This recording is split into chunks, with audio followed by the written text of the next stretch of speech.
하는 국민 여러분, 박주선 국회 부의장님과 선배 동료연 여러분, 그리고 이낙연 국무총리를 비롯한 국무위원 여러분, 자유한국당 대전 동구 출신 이장호 의원입니다.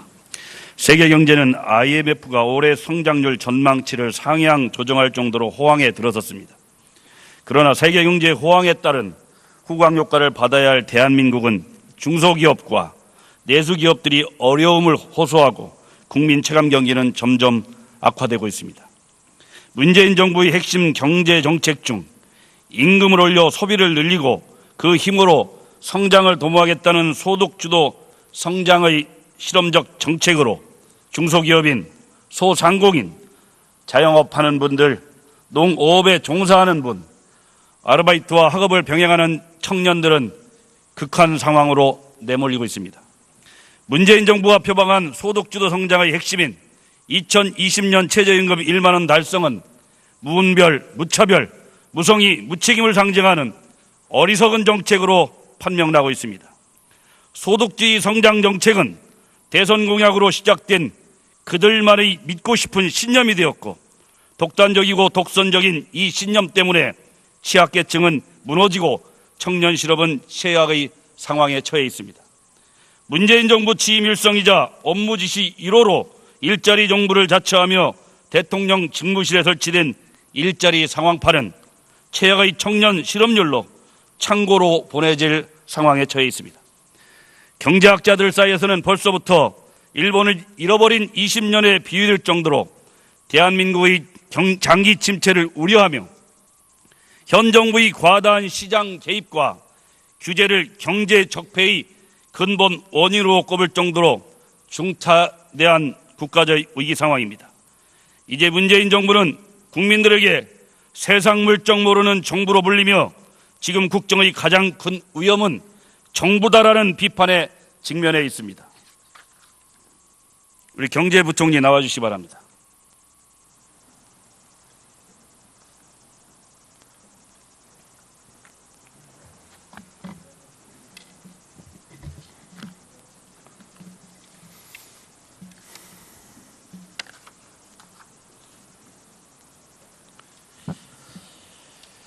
우리 부총리님 수고 많으십니다. 네, 문재인 정부가 법인세 인상, 노동 양대 지침 폐기, 또 근로시간 단축, 성과 연봉제 폐지, 탈원전, 공무원 17만 명 증원, 최저임금 급격한 인상, 재건축 혼란, 가상화폐 논란, 유아 영어 교육 금지 등 경제 원리에 어긋난 반시장주의 정책으로 대한민국을 위기로 내몰고 있다는 국민 여론이 있습니다. 이에 대해서 어떻게 생각하십니까?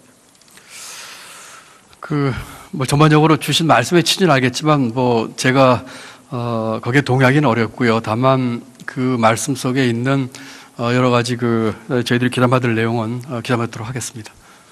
그 중에서 제가 지금 말씀드린 여러 가지 정책 중에 국민들께서 이 정부가 성공했다고 이렇게 할 만한 정책을 있으면 얘기해 보시기 바랍니다.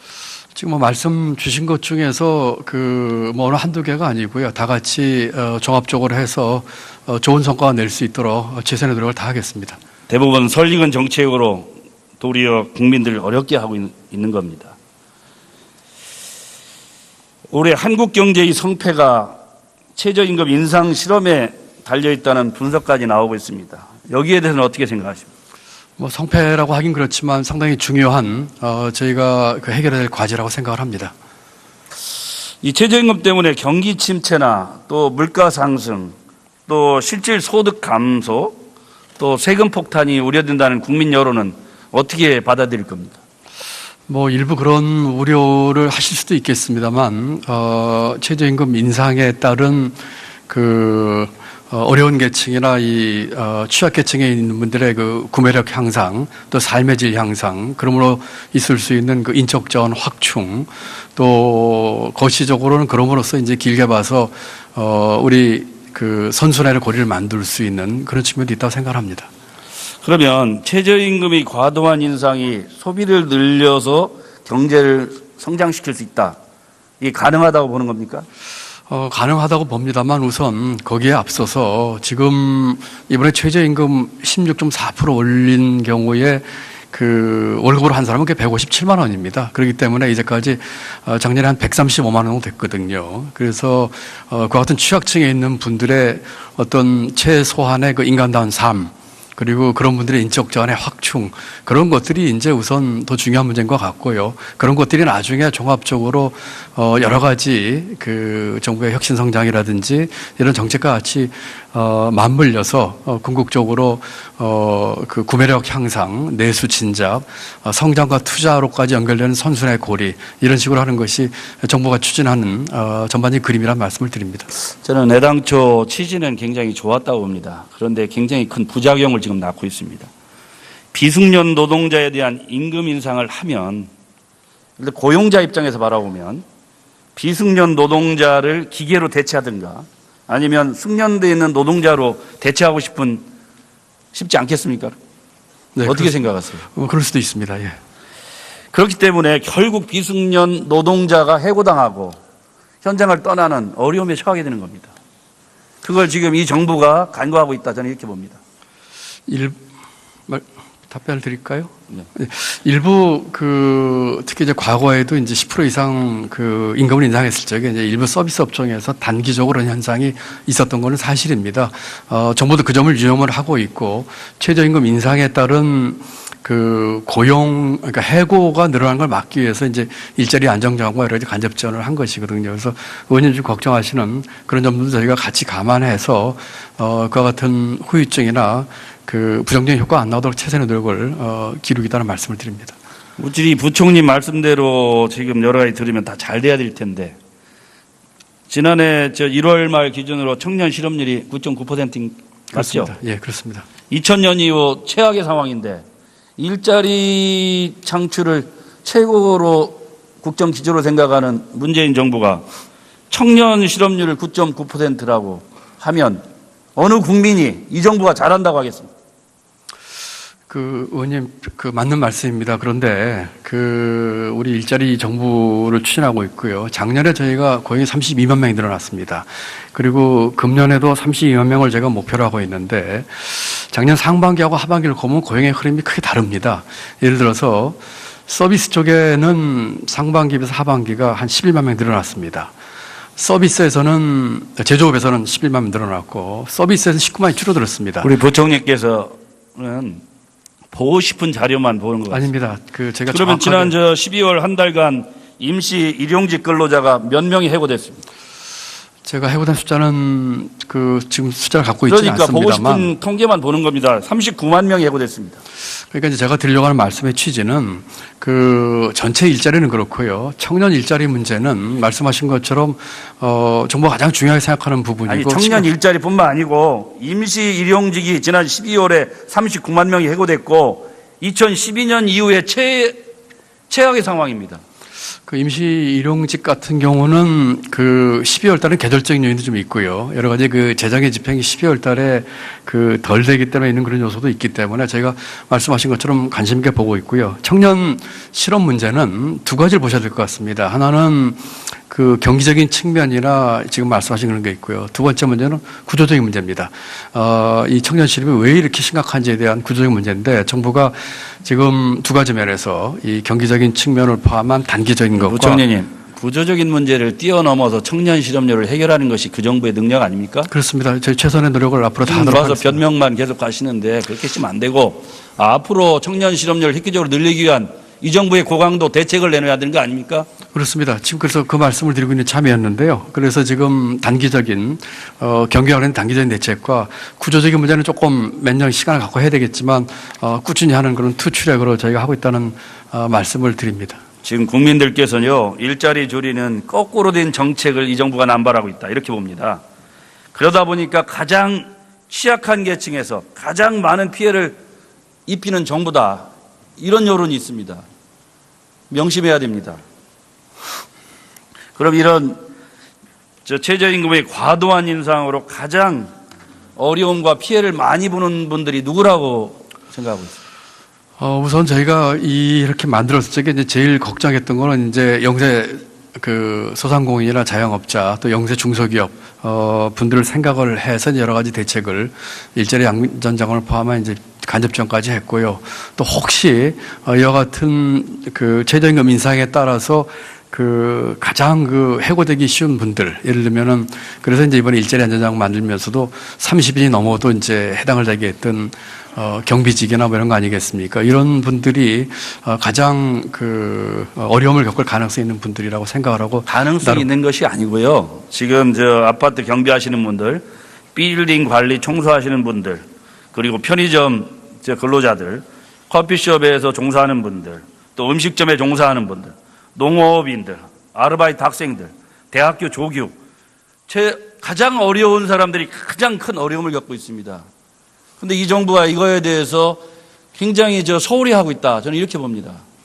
두 가지 측면인데요, 의원님. 그런 어려운 분들을 도와주기 위해서 만든 것이 최저임금과 이제 일자리 안정자금이고요.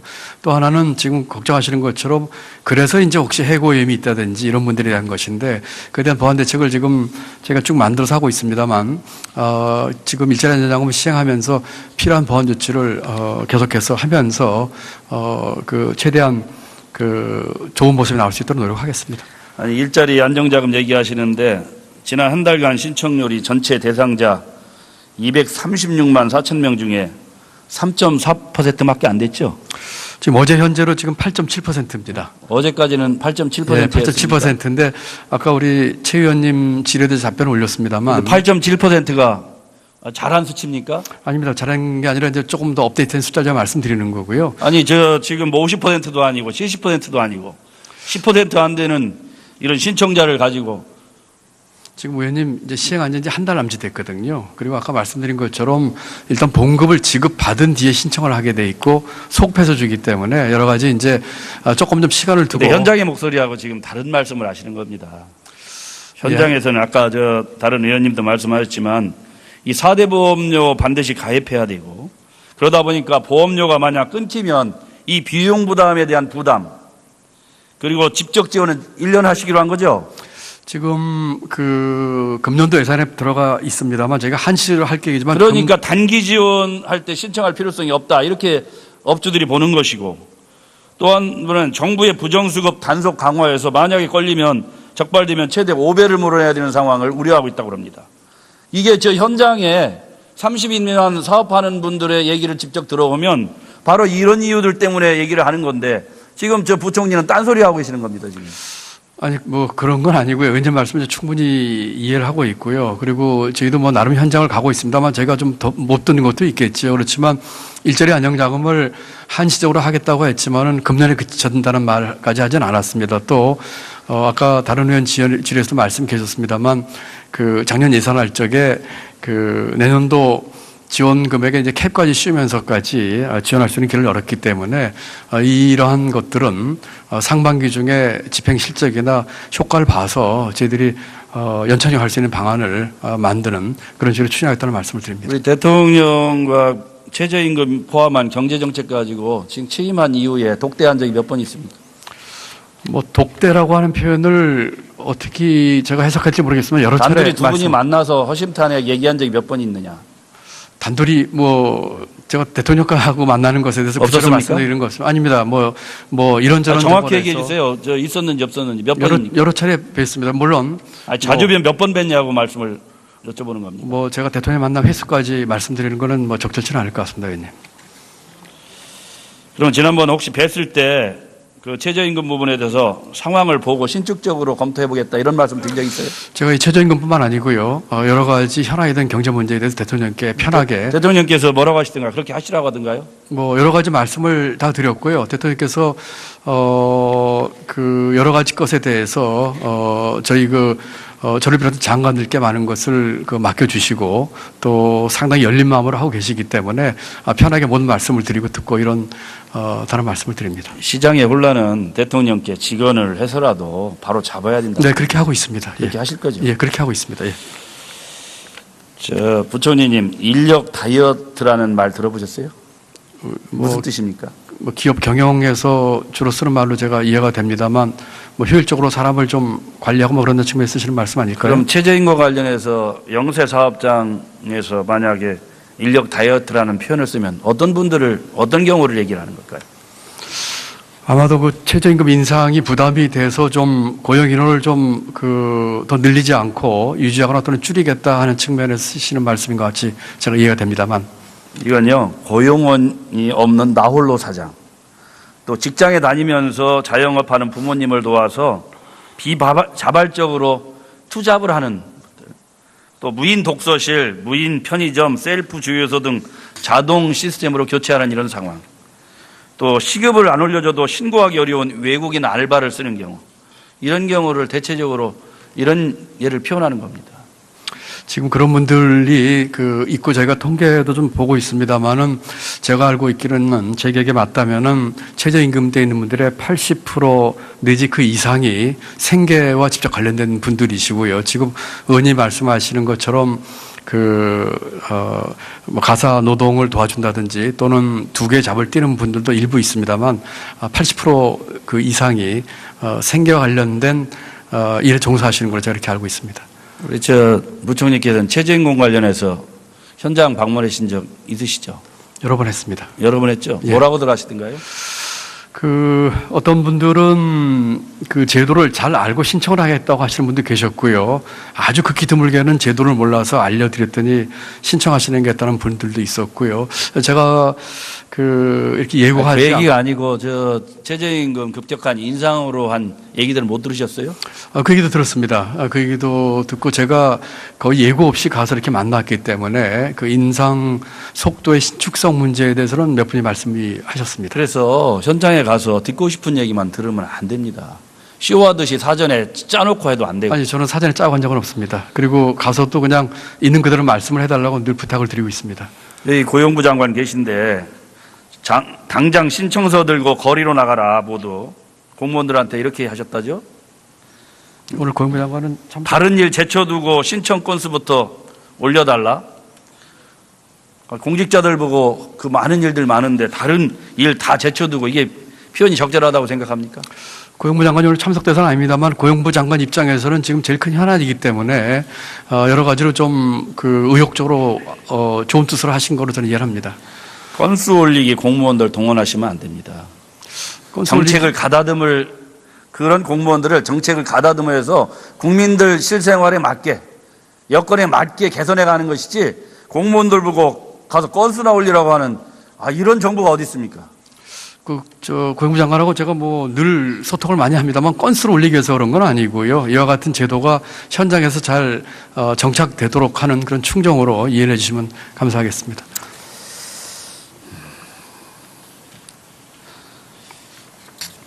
그러면 최저임금을 급격히 올리면 인플레이션 된다고 제가 지난번 정기국회 때 우리 부총리께 말씀을 드렸죠. 그렇습니까? 사실이 됐습니까? 아닙니까? 지금 전체적인 물가는 저희가 금년도 물가 목표인 2% 이내에서 관리가 될 것으로 제가 보고 있고요. 다만 1월달 물가를 봤을 적에 전체는 1%밖에 안 늘었습니다. 아주 좋은 모양을 보이고 있는데 다만 생활 물가, 이제 외식 물가가 문제입니다. 특히 이제 외식 물가가 한 2.8% 올랐는데 약간 계절적인 요인도 좀 있습니다, 의원님. 1월 달에는 보통 외식 물가가 좀 오르는 그런 추세가 있거든요. 저희가 면밀히 보고 있습니다. 외식 물가와 생활 물가가 있어서 아까 총리께서도 답변이 계셨습니다만은 여러 가지 수급 문제라든지 이런 것을 보면서 아주 면밀하게 보면서 하고 있다는 말씀을 드립니다. 식당 하시는 사장님이 급여 때문에 망하게 생겼는데 식당, 음식점, 음식값 안 올리고 버틸 수 있겠어요? 지금 그런 상황입니다.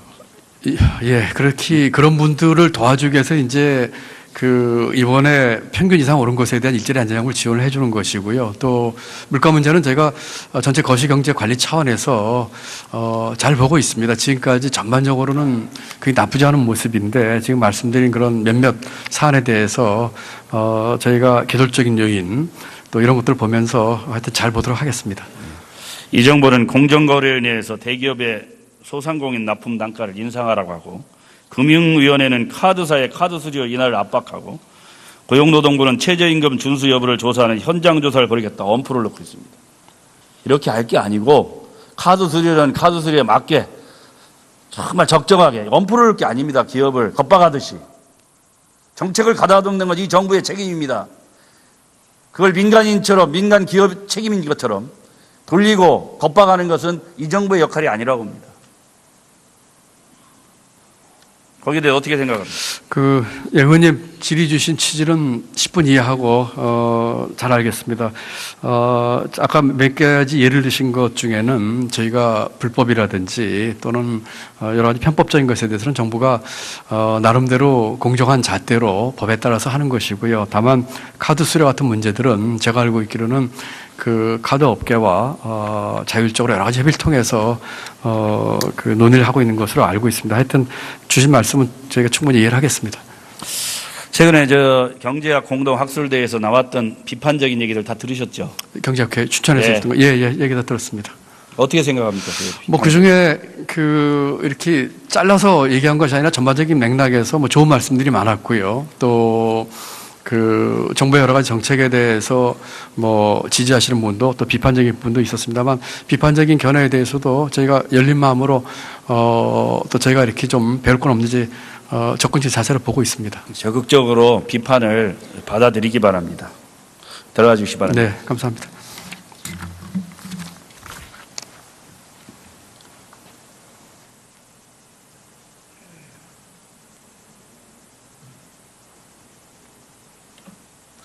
존경하는 국민 여러분, 그리고 선배 동료 의원 여러분, 문재인 정부는 경제 원리에 어긋난 반시장 경제 정책과 과도한 포퓰리즘 정책을 전면 수정 보완해야 됩니다. 정부가 시장의 모든 것을 개입하겠다는 큰 정부의 역할도 철회돼야 합니다. 이제 대한민국의 미래를 위해 공공부문을 개혁하고 노동의 유연성을 확보해야 됩니다.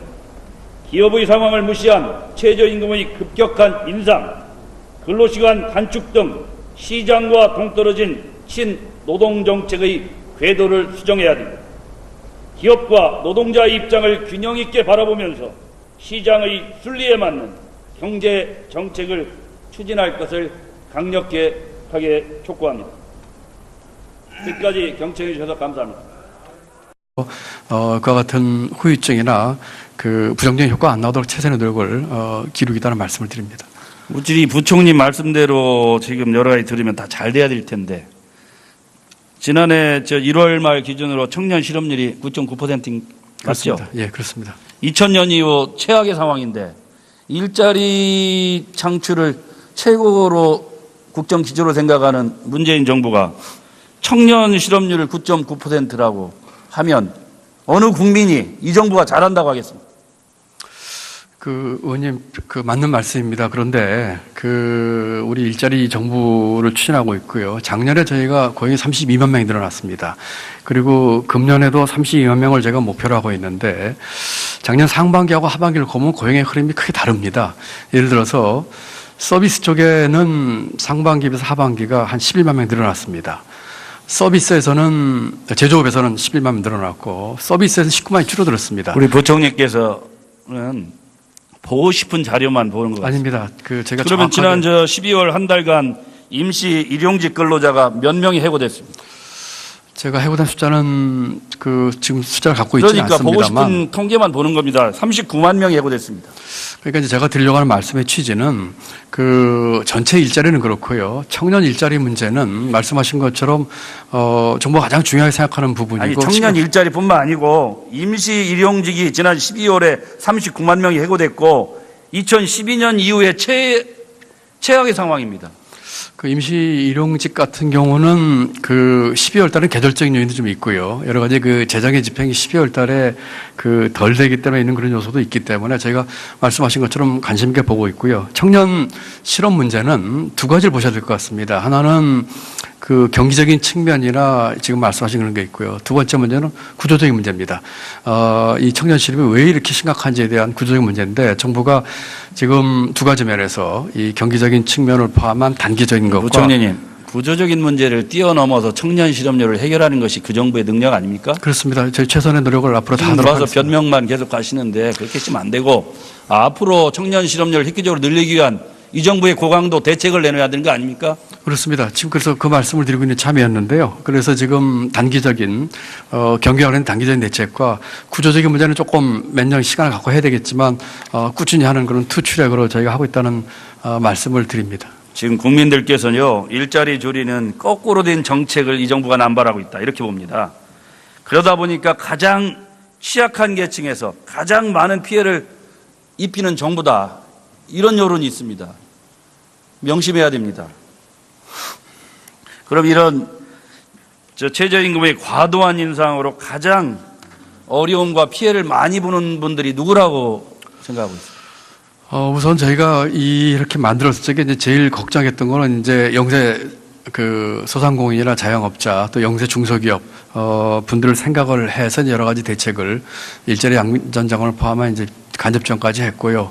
또 혹시 이와 같은 최저임금 인상에 따라서 가장 해고되기 쉬운 분들, 예를 들면은, 그래서 이제 이번에 일자리 안전장 만들면서도 30인이 넘어도 이제 해당을 되게 했던, 경비직이나 뭐 이런 거 아니겠습니까? 이런 분들이 가장 어려움을 겪을 가능성이 있는 분들이라고 생각을 하고. 가능성이 있는 것이 아니고요. 지금 아파트 경비하시는 분들, 빌딩 관리 청소하시는 분들, 그리고 편의점 근로자들, 커피숍에서 종사하는 분들, 또 음식점에 종사하는 분들, 농업인들, 아르바이트 학생들, 대학교 조교, 가장 어려운 사람들이 가장 큰 어려움을 겪고 있습니다.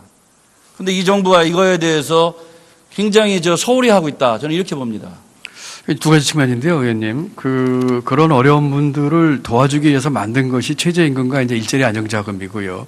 또 하나는 지금 걱정하시는 것처럼 그래서 이제 혹시 해고 위험이 있다든지 이런 분들에 대한 것인데 그에 대한 보완 대책을 지금 제가 쭉 만들어서 하고 있습니다만, 지금 일자리 안정자금은 취약계층에 있는 분들의 구매력 향상, 또 삶의 질 향상, 그러므로 있을 수 있는 인적 자원 확충, 또 거시적으로는 그럼으로써 이제 길게 봐서 우리 선순환의 고리를 만들 수 있는 그런 측면도 있다고 생각합니다. 그러면 최저임금이 과도한 인상이 소비를 늘려서 경제를 성장시킬 수 있다. 이게 가능하다고 보는 겁니까? 가능하다고 봅니다만 우선 거기에 앞서서 지금 이번에 최저임금 16.4% 올린 경우에 월급으로 한 사람은 157만 원입니다. 그렇기 때문에 이제까지 작년에 한 135만 원 정도 됐거든요. 그래서 그와 같은 취약층에 있는 분들의 어떤 최소한의 인간다운 삶, 그리고 그런 분들의 인적 자원의 확충, 그런 것들이 이제 우선 더 중요한 문제인 것 같고요. 그런 것들이 나중에 종합적으로 여러 가지 정부의 혁신 성장이라든지 이런 정책과 같이 맞물려서 궁극적으로 구매력 향상, 내수 진작, 성장과 투자로까지 연결되는 선순환의 고리, 이런 식으로 하는 것이 정부가 추진하는 전반적인 그림이라는 말씀을 드립니다. 저는 애당초 취지는 굉장히 좋았다고 봅니다. 그런데 굉장히 큰 부작용을 지금 낳고 있습니다. 비숙련 노동자에 대한 임금 인상을 하면, 고용자 입장에서 바라보면 비숙련 노동자를 기계로 대체하든가 아니면 숙련되어 있는 노동자로 대체하고 싶지 않겠습니까? 네, 어떻게 생각하세요? 그럴 수도 있습니다. 예. 그렇기 때문에 결국 비숙련 노동자가 해고당하고 현장을 떠나는 어려움에 처하게 되는 겁니다.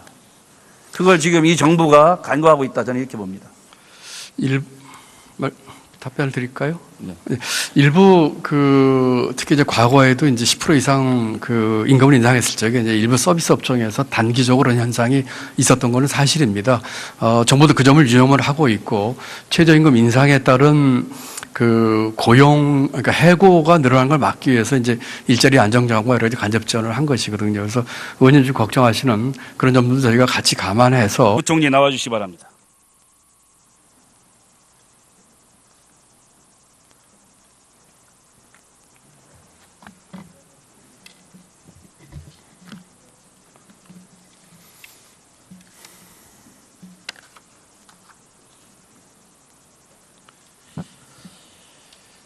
우리 부총리님 수고 많으십니다. 네, 문재인 감사합니다. 정부가 법인세 인상, 노동 양대 지침 폐기, 또 근로시간 단축, 성과 연봉제 폐지, 탈원전, 공무원 17만 명 증원, 최저임금 급격한 인상, 재건축 혼란, 가상화폐 논란, 유아 영어 교육 금지 등 경제 원리에 어긋난 반시장주의 정책으로 대한민국을 위기로 내몰고 있다는 국민 여론이 있습니다. 이에 대해서 어떻게 생각하십니까?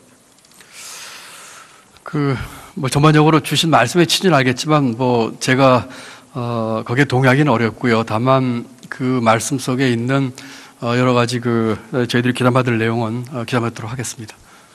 그중에서 제가 지금 말씀드린 여러 가지 정책 중에 국민들께서 이 정부가 성공했다고 이렇게 할 만한 정책을 있으면 얘기해 보시기 바랍니다.